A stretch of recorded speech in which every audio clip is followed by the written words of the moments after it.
자, 교재는 765페이지 12번입니다. 다음 중 옳지 않은 것은 했습니다. 정답은 2번.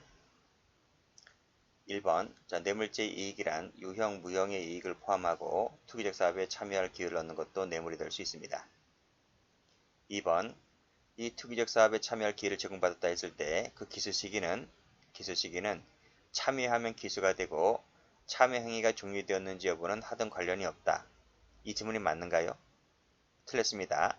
그리고 기수 시기는 참여했을 때 기수가 되는 것이 아니라 참여 행위가 종료되었을 때 이때 기수가 됩니다. 3번. 단일하고도 계속된 범위 아래 반복 1년의 뇌물수수 행위 그리고 뇌물수수와 부정한 행위 사이의 인과관계 그리고 피해법익도 동일하다면 뇌물죄의 포괄일죄가 된다. 그쵸? 포괄일죄가 갖춰야 할 모든 요건을 다 구비했죠? 그래서 포괄일죄가 성립합니다. 4번은 했죠? 이면결격자라 하더라도 이면결격자 사실이 나중에 밝혀졌다 하더라도 외관을 갖춰서 실제로 공무를 수행해 왔다면 이 사람도 공무원으로 봐야 되는 것이고 따라서 그자가 뇌물을 받았다면 술액죄가 될 수 있다는 것이 판례입니다.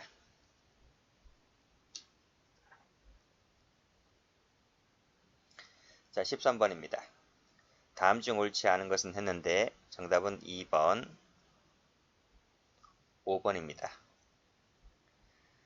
자, 1번 가보죠. 비신분자가 신분자에게 가담했다면 33조 본문에 따라서 공범이 성립합니다. 옳은 지문이고요. 자, 2번 지방공무원 신분을 가지지 아니한 사람이 지방공무원 범행에 가담하였다면 1번에서 보듯이 33조 본문에 따라서 공범으로 처벌받을 수가 있습니다. X. 자, 3번 130조가 제3자 뇌물 수수죄죠. 자, 제129조 1항의 뇌물죄와는 별도로 제3자에게 뇌물을 공유하게 하여 부정한 청탁을 받고 그와 같은 행위를 했을 때 이 129조 1항의 뇌물수수죄와 법정이 똑같습니다. 법정형은 똑같고 죄목만 달라질 뿐입니다. 제3자 뇌물수수죄로 옳은 지문. 자, 뇌물공유죄의 고의는 미필적으로도 충분합니다. 자, 5번 제3자 뇌물수수죄에서 제3자란 뭐뭐를 말하고 이 사람이 알면서 방조를 했다면 그 제3자에게는 수수죄의 방조가 될 수 있습니다. 없다 틀렸고 왜냐하면 이 제3자는 외부 관여자이기 때문에 총칙상의 공범규정이 적용됩니다. 그래서 수수방조죄가 성립할 수가 있습니다. 14번 갑니다. 경찰 2차 문제입니다. 옳지 않은 것은 했는데 정답은 4번입니다. 자, 1번 해양수산부 해운정책과 우리나라 공무원이죠. 중국 선박운항과는 뭐 관련이 있나요? 직무 관련성이 없기 때문에 뇌물수수가 되지를 않습니다. 자, 국회의원이 무슨 자료를 요청하고 그 대가로서 후원금 명목으로 1,000만원 뜯어갔습니다. 직무 관련성이 있기 때문에 뇌물죄가 될 수 있다는 것이 판례입니다. 이런 놈들이 아직도 있어요. 3번 갑니다. 자, 어촌계장에게 선물을 받을 명단을 보내 자신의 이름으로 택배를 발송하게 하고 대가는 지급하지 않는 방법이다. 이것도 뇌물의 한 방법인 거죠. 자신의 이름으로 택배를 발송했다면 자신이 돈을 대야지 딴 업자가 대신 이 대금을 지급하는 방법으로 이 택배를 발송하게 했다는 것은 이 자체가 뇌물이 될 수 있습니다. 그래서 공여자와 수뢰자 사이에 직접 금품이 수수되지 않았다 할지라도 뇌물 수수 공여가 될 수 있습니다. 사교적 의뢰다. 개인적인 친분관계가 있어서 교분상의 필요에 의한 것이라고 명백하게 인정될 수 있다면 잘 읽으셔야 돼요. 명백하게 인정될 수가 있다면 그때는 직무 관련성이 부정됩니다. 그래서 부정되는 것이므로 공여죄, 수뢰죄가 전부 다 성립하지 않습니다. 자, 사교적 의뢰를 할지라도 직무 관련성이 있으면 뇌물죄 될 수 있어요. 근데 이 경우는 직무 관련성 말이 안 나타나고 지금 교분상의 필요, 개인적인 친분관계 이것이 명백하게 인정되기 때문에 그 말은 직무 관련성이 부정된다는 것을 둘러서 얘기하고 있는 겁니다. 그래서 뇌물 공여 수수가 되지를 않습니다. 판례 가보죠. 자, 밑에 보면 이런 사정이 없다면 직무 관련성이 있다는 얘기인데 뭐가 없다는 얘기예요? 여기 보시면 개인적인 친분관계가 있어서 교분상의 필요에 의한 것이라는 명백한 것이라는 그런 사정이 있다면 직무할 수 없는 것이고 그게 없다면 이게 있는 거예요. 그러니까 이 있다 없다라는 말의 의미를 잘 받으시라고.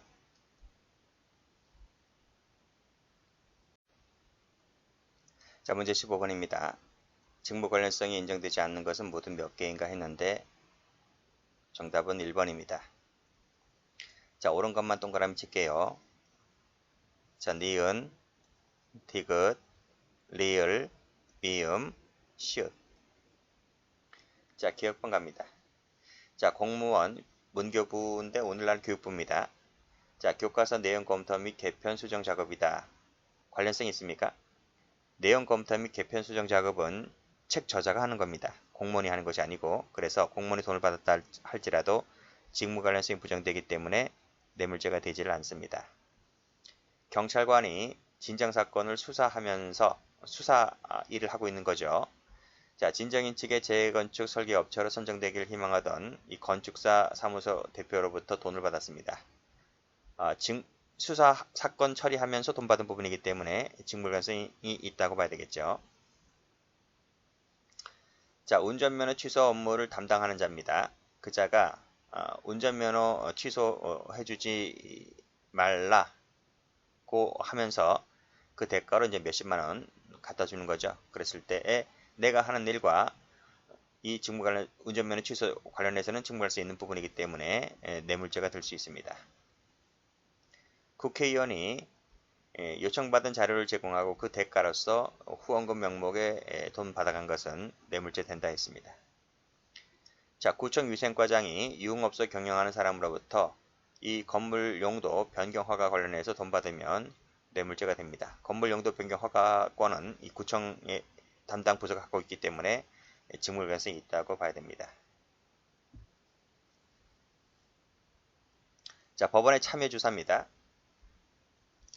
형량을 감경하게 해달라는 청탁과 함께 돈을 받았다고 했을 때 형량 감경해 주는 것은 법관이지 공무원이 아닙니다. 그래서 직무 관련성이 부정됩니다. 투표권을 가지고 있는 군의원들이 의장 선거 관련해서 돈 받았을 때 역시 의장 선거는 투표로 뽑는 거잖아요. 그래서 이 투표권을 가진 자가 의장 선거 관련해서 돈 받았을 때 당연히 수뢰죄가 됩니다. 자, 경찰관이 돈을 받긴 받았는데 어떤 일 관련해서 받았나요? 외국인 산업연수생에 대한 국내 관리 업체를 선정하는데 힘써달라고 받았죠. 이 지금 정보과에 근무하는 사람하고 이 외국인 연수생 뽑는 거하고 무슨 관련이 있어요? 아무런 관련이 없잖아요. 내가 이 사건 담당하고 있는 것도 아니고. 그래서 올라가면 니은과는 다르게 니은과는 내가 지금 담당하고 있는 사건이잖아요. 그런데 이응은 내가 담당하고 있는 사건도 지금 수사 중인 이런 말도 없는 부분이기 때문에 관련성이 없습니다. 그래서 뇌물죄가 되지를 않습니다.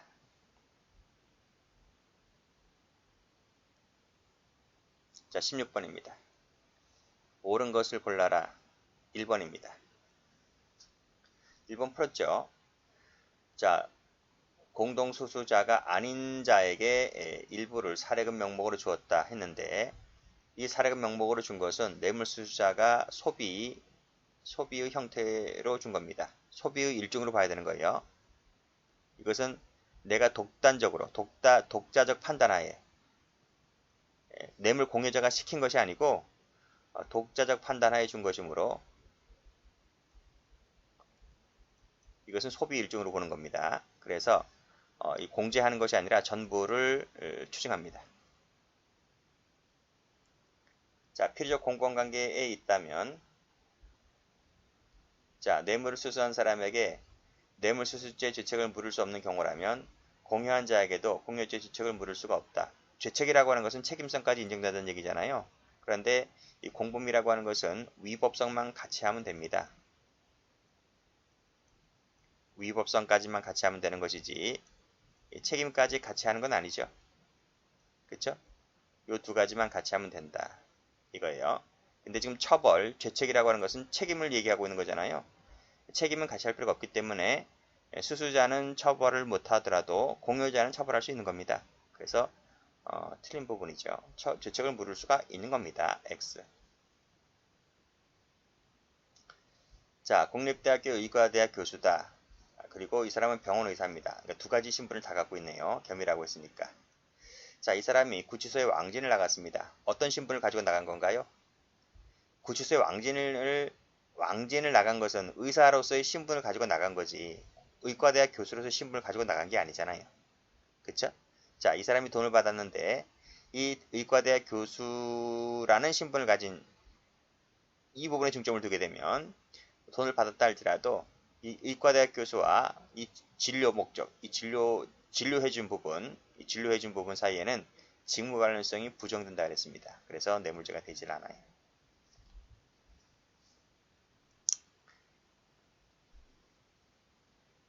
그러니까 이 받을 당시의 신분이 이 의과대학 교수 쪽에서 받은 거죠. 뭐 대학 교수실에서 받았든 가정집에서 받았든. 4번입니다. 일단 소비했다고 했죠? 소비했습니다. 소비했으면 그리고 그 액수를 뽑아서 증례자에게 반환했다 할지라도 소비한 주체가 수뢰자이기 때문에 수뢰자로부터 그 쓴 만큼의 돈을 추징하면 됩니다. 증례자가 아니라 X.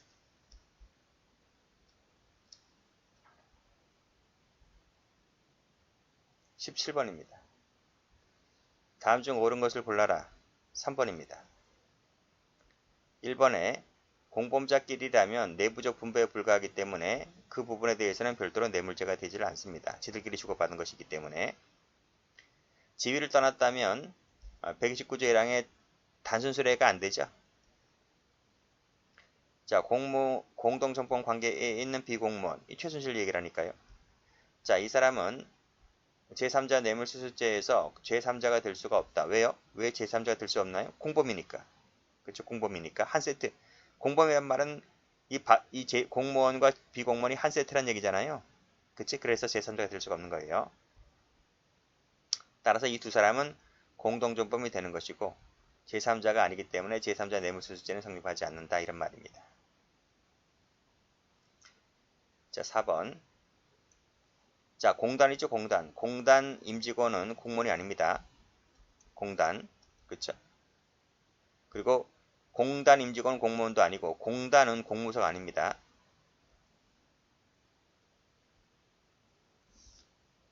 자, 5번.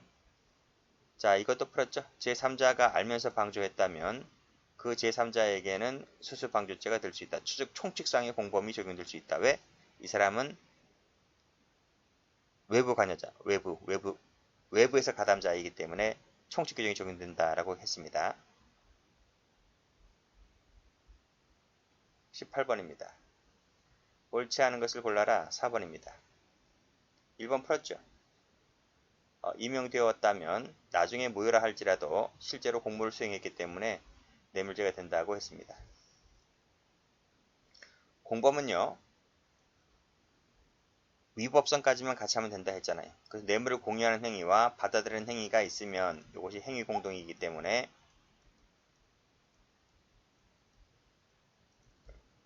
뇌물죄의 공범이 성립할 수 있는 거예요. 반드시 상대방 측에서 뇌물수수죄가 성립할 필요는 없다. 그쵸? 요 주고받는 행위 위법성 단계입니다. 요 행위만 일치하면 공범이 됩니다. 그래서 책임까지 같이 할 필요가 없기 때문에 처벌은 달리할 수 있는 것이죠. 약속이란 장차 뇌물을 주고받겠다는 이 두 사람 사이의 의사표시가 확정적으로 합치를 해야 돼요. 그치? 합정적으로 합치했을 때 약속죄가 되는 겁니다. 내가 이 일을 해주면 1000만원 줘. 1000만원 줄게. 너가 이 일만 잘 처리해주면 1억 줄게. 라고 하는 두 사람 사이의 의사 합치. 그게 약속입니다. 가액은 뭐 1000이든 10만원이든 100만원이든 그게 중요한 것이 아니고 내가 이거 해주면 확실하게 얼마 해줄게. 이 자체가 약속죄를 처벌할 수 있다는 거죠. 자, 뇌물을 수수하는 자에게 잘 보이면 도움을 받을 수 있다는 점. 저 친구한테 잘 보이면 손해는 입지 않겠지 뭐 라는 이런 막연한 기대감만으로는 뇌물이 안 된다 그랬습니다. 알선 뇌물수수죄가 되지를 않는다 했습니다.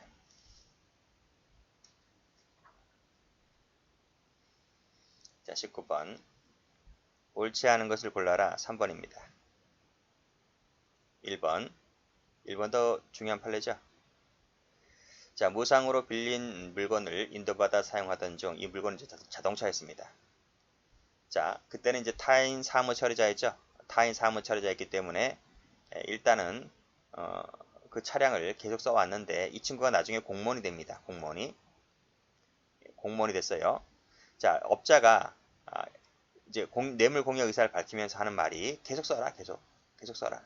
왜냐하면 이 뇌물 배임 수재자가 공무원이 되었다는 것을 이 증제자가 알았으므로 당신이 쓰고 있던 차량, 그 차량 계속 써라, 계속 써라 라고 이렇게 했습니다.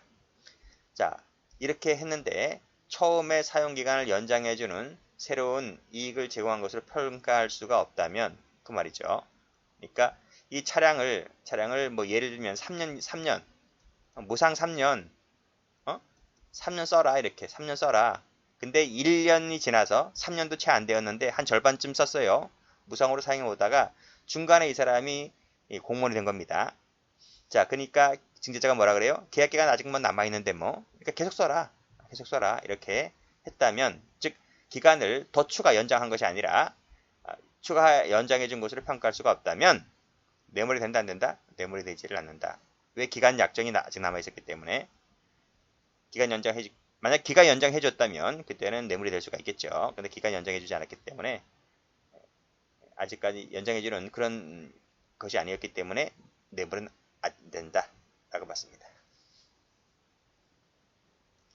막연한 선처, 그런 기대, 그렇죠? 직무집행과는 무관하다. 그런 다른 동기에 의해서 행해졌을 때는 부정한 청탁이 있다라고 보기는 어렵겠죠. 3번 약속 말씀드렸어요. 합의를 말한다. 합의란 명시적일 필요는 없으므로 양 당사자의 의사표시가 확정적으로 합치해야 돼요. 어쨌든요. 합치를 해야 됩니다. 안 한다 틀렸고. 명시적일 필요는 없을 수도 있겠죠. 근데 대부분 명시적이겠지만 뭐 암묵적인 의사표시 있잖아요. 눈 깜빡깜빡거리면 다 알잖아요. 무슨 뜻인지. 이거 잘해주면 해주겠다는 뭐 한두 번 해봐 우리끼리 선수인데 그렇잖아요. 그래서 묵시적일 수도 있습니다. 근데 어쨌든 명시적이든 무시적이든 그 내가 이걸 해주면 얼마 주겠다는 그 의사표시는 뭐 텔레파시가 통했든 간에 의사표시가 합치됨을 요하죠. 1,000만 원을 뇌물로 받았다. 500은 썼다. 나머지 500은 은행에 예금해 두었다. 이를 인출해서 반환했다. 잘 봐요. 이 소비도 있고 예금도 뭐다? 예금도 소비 일종입니다. 소비 일종. 그래서 500 소비, 500 소비가 되는 거예요. 그렇죠? 그래서 받은 돈 1,000원을 다 소비한 거야. 그리고 이제 큰일 났으니까 왜냐하면 적발됐거든요. 적발될 것 같거든요. 그래서 빨리 인출해서 빨리 갖다 반환했다 하더라도 내가 500, 500을 다 소비했기 때문에 그래서 공무원 갑으로부터는 500, 500 더하면 1000이잖아요. 1000에 대해서 추징을 해야 된다. 맞는 질문입니다. 하나 더 보죠. 다음 중 옳지 않은 것은 냈습니다. 정답은 3번. 자, 니은 동그라미, 디귿 동그라미. 자, 기업번. 자, 법령에 정하여진 직무, 관련 있는 직무, 과거에 담당하였던 직무도 다 포함됩니다. X. 자, 먼저 뇌물 200을 요구하였는데 당초보다 많은 2000을 받았습니다. 너무 크다, 예상한 것보다 너무 많은 액수였다는 거죠. 나중에 2주 후에 돌려주었다 하더라도 2000 전부에 대해서 뇌물이 됩니다. 그러니까 당초 예고액보다 훨씬 많은 것이었다면 당장 즉시 돌려줘야 되는 것이지 나중에 2주 후에 반환했다는 말이 이 2주라는 말이 뭐예요? 영득의사가 있는 것이다. 왜 2주에 돌려줬을까? 그때 무슨 사건이 불거졌겠죠. 그래서 이제 뒤탈날 것 같으니까 돌려줬겠죠. 근데 너무 길어요. 텀이. 2주는 상당히 긴 기간입니다. 그래서 일단 영득이사로 받은 것 자체가 2천만 원이기 때문에 이것은 2천만 원 전부에 대해서 뇌물이 됩니다. 자, 3번. 뇌물을 제공할 목적으로 을에게 금품을 교부하였다. 그럼 여기서 기수가 되는 거죠. 기수. 을이 수뢰할 사람에게 전달하지 않았다 하더라도 갑에게는 제3자 뇌물 교부죄가 됩니다. 자리 1번 소비를 했다. 그 상당액을 다시 증례자에게 반환했다. 그러면 증례자로부터 취징하던가 소비한 사람이 누구야? 소비한 사람이 수뢰자가 소비했잖아요. 그래서 추징의 대상은 증례자가 아니라 수뢰자가 됩니다. 자, 미음번 1000을 받았습니다. 근데 일부를 500만 원을 내가 먹은 게 아니라 취지에 따라서, 취지란 말 잘 보셔야 돼요. 취지에 따라서 공무원 B에게 뇌물로 갖다 줬습니다. 그럼 내가 받은 게 내가 먹은 게 얼마야? 내가 먹은 것은 500이죠. 갖다 준 것이 500이니까 1000에서 500을 빼면 500이잖아요. 그래서 이 500을 받은 취지에 따라 준 것은 애당초 내 몫이 아닙니다. 그건 저쪽 사람 몫이기 때문에 따라서 갑으로부터 애초에 받은 금액 전부인 1000을 몰수 수증하는 것이 아니라 전부가 아니고 1000도 아니고 얼마다? 500이다. 내가 먹은 것이 500이기 때문에 500만을 갖고 있다면 몰수, 썼다면 추징입니다. 여기까지 합니다.